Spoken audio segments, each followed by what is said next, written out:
دوستو، محبت کی منزل کے کتنے راستے اور کتنے منزلیں ہیں۔ شوق کے ساتھ بیدار ہوتا کہ اس کا سفر کر سکوں، اس سے ہمیشہ کی محبت طلب کروں جو بڑا برتمہ بخشنے والی ہو۔ اللہ کی ذات نے اپنے اولیاء کے لیے دوستی کا دروازہ کھول دیا۔ اس سے دوستی کی خوشبو والا اس طرح سے گزر گیا کہ اس کی نورانیت آنکھوں کو خیرہ کر رہی تھی۔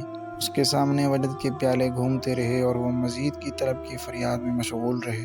ان کو دوستی کی فکر کے نشے نے مست کر دیا اور سب غائب و حاضر سامنے آ گیا۔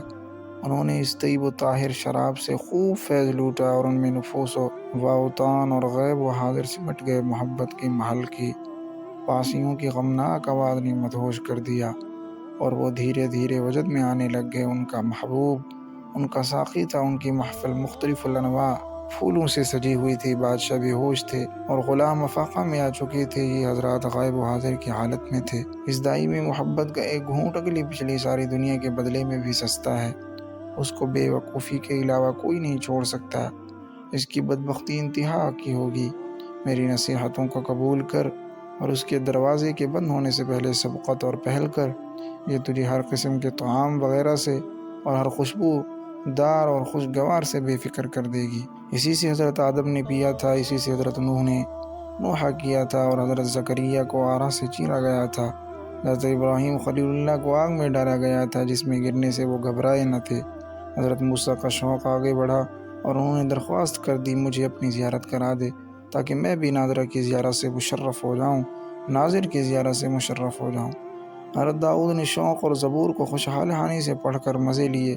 حضرت عیسیٰ جنگلات میں جاتے رہے تو انہوں نے کسی بستی میں ٹھکانہ نہ بنایا نہ شہر میں۔ اسی کو ہمارے نبی حضرت محمد صلی اللہ علیہ وسلم نے ہفتہ کے دن حاصل کیا تھا اور ان میں زیارت کا بقیہ رہ گیا تھا، جس پر بہت سی تعریفات اور فخر بیان کرنے واجب ہوئے ہیں۔ ساری کائنات تیرے سامنے ہے، اس سے طیب و طاہر شراب یعنی اللہ کی محبت کا انتخاب کر۔ اس کا قطرہ نہر قوس کوثر کا حکم رکھتا ہے۔ یہ تیز گرمی کی پیاس بجھائے گا۔ اس کی نوبت حضرت صدیق اکبر اور حضرت فاروق اعظم، حضرت سعید اور دیگر عشرہ مبشرہ تک پہنچ چکی ہے۔ یہ شروع میں بھی اس کے پینے کے لیے جمع ہوئے اور آخر زمانہ نبوت میں بھی انہی اکابرین امت کے نقش قدم پر چلتے ہوئے بزرگان دین نے بھی روحانی فکر اپنائی۔ تو بھی اہل صفہ مسجد نبی میں سکونت پذیر شاگردان رسول اللہ صلی اللہ علیہ وسلم کی صفت اختیار کر، تجھے بھی روحانیت سے کچھ نصیب مل جائے۔ اس کی طلب میں تو بھی سارے بہانے چھوڑ دے۔ تجھے کیا فرق پڑے گا اگر تو ملامت کا راستہ چھوڑ دے گا؟ اگر ایسا نہ کیا تو تیرا کوئی عذر قابل قبول نہ ہوگا۔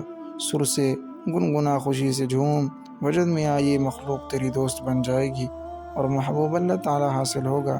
مقام سیر کو غیر سے پردہ میں رکھ اور اپنے دل کی حفاظت کر۔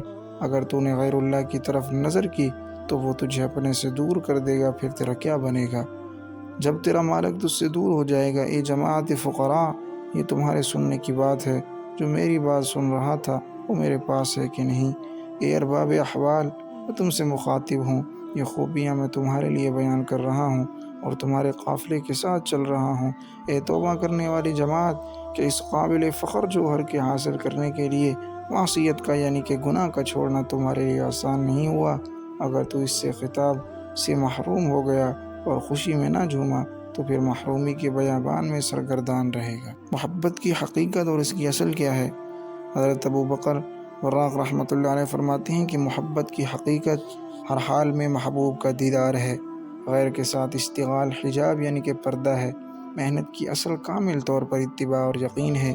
یہی دو چیزیں انسان کو جنات النعیم میں متقین کے درجات تک پہنچاتی ہیں۔ یہی دو چیزیں انسان کو جنات النعیم میں متقین کے دروازے تک پہنچاتی ہیں، درجات تک پہنچاتی ہیں۔ اس کے اشعار کیا ہیں کہ احب الصالحین ولست منہم واطلب ان آل بہم شفاعہ وَأَكْرَهُ مَنْ بَضَاعَةُ الْمَعَاصِي وَلَوْ كُنَّا سَوَاءً فِي الْبَضَاعَةِ۔ اس کا ترجمہ یہ ہے کہ میں اگرچہ صالح نہیں ہوں، نیک نہیں ہوں، بزرگ نہیں ہوں، لیکن صالحین سے محبت ضرور کرتا ہوں اور انہی کی شفاعت کرنے میں سے میں کسی مرتبہ پر پہنچ سکتا ہوں جس کی پونجی گناہوں میں اس سے نفرت کرتا ہوں، اگرچہ وہ اس گناہ کی پونجی کے میں برابر شریک ہے۔